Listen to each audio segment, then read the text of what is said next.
Ve şöyle biliyorsunuz meclisin tatil olma durumu falan da vardı. Biz tam da barışa ihtiyacım var inisiyatifi. Diyoruz ki tatile değil barışa ihtiyacımız var aslında biraz da bu süreç için. O anlamıyla 8 Temmuz'da biz 3 maddelik bir acil yapılması gereken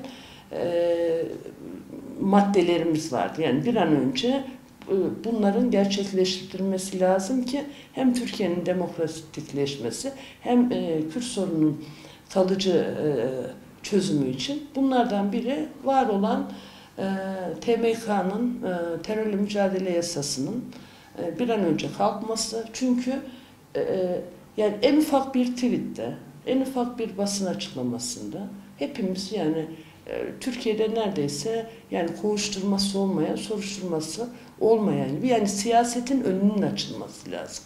O anlamıyla biz bir an önce yani toplumun da siyasete katılması ve her şeyin açık konuşulması adına yani çünkü toplum böyle demokratikleşir. Kendi sorunlarına sahip çıkarak ama toplumda bildiğiniz gibi müthiş bir korku, kaygı, yani bir korku imparatorluğunun altında yaşıyoruz gibi. Biz dedik ki TMK'daki düzenlenmesi, terörle mücadele yasasının kalkması. İkinci olarak da binlerce hasta mahpus cezaevlerinde.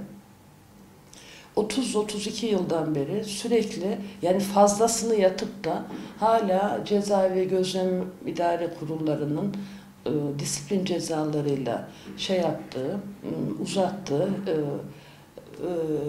siyasi tutsaklar var. Bildiğiniz gibi ahim kararlarına göre içeride tutulan bir sürü tutsak var. Biz bir an önce bunun da yapmasını, yargıda yeni düzenlemeler yapılmasını, hasta mahpusların bir an önce salıverilmesini ve bu infaz düzenlemesinin de adaletsiz, eşitsiz olan infaz düzenlemesinin de yapmasını istiyoruz, uygulanmaya konmasını. Üçüncü talebimiz kayyum siyasetine bir an önce son verilmesi. Çünkü kayyum özellikle kadınların elinden gerçekten bir sürü kurumu aldı. Yani kadın evleri kapatıldı, kadınların bir biçimiyle sosyal mekanlarını, çünkü yerel yönetimler öyle. Yani bunu biz Diyarbakır'da da gördük, Batman'da da gördük, Van'da da gördük.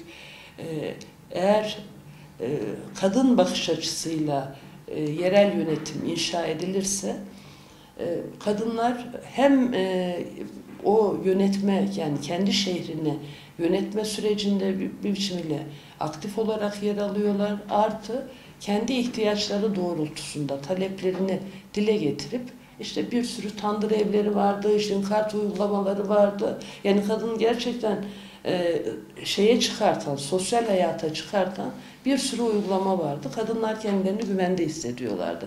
Yani başta da söylediğim gibi böyle kopuk şeyler değil. Yani sadece kayyum siyaseti, seçilmişin alınması değil. Orada bir toplumu, o toplumda yaşayan kadınların, gençlerin, çocukların da bir sürü şeyden mahrum olmasının yolunu açıyor. O anlamıyla bunlar kaldırılsın ve şu anda olan meclis tatile girmeden bu komisyonların oluşturulup bu dünyada barış süreçlerinde de öyledir.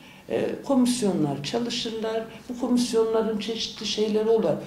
Toplumun tüm kesimlerinin yer aldığı. Yani sadece makro siyasetin orada değil, oturup da sorunları konuşması değil, toplumdaki tüm kesimlerin, inanç gruplarının, var olan kadınların, yani bir biçimiyle gerçekten demokrasi ihtiyacı olan her şeyin, barış ihtiyacı olan her kesimin orada bir biçimiyle söz alması lazım. Bunun işletilmesi lazım. Ben diyemem ki şöyle kurulsun, bunların hukuki zemini nedir? Yapmıyorum ama biz komisyonlar kurulsun. bir an önce bu barış sürecinin demokratik uygulamalarla hayata geçirilmesini istiyoruz. O yüzden 8 Temmuz'da Ankara'dayız. Diyoruz ki meclis tatile değil, meclisin tatile ihtiyacı yok. Bu toplumun bir an önce barışa ihtiyacı var, barışın toplumsallaşmasına ihtiyacı var diyerek Türkiye ve Kürtistan'ın her yerinden kadınları Ankara'da mecliste bekliyoruz.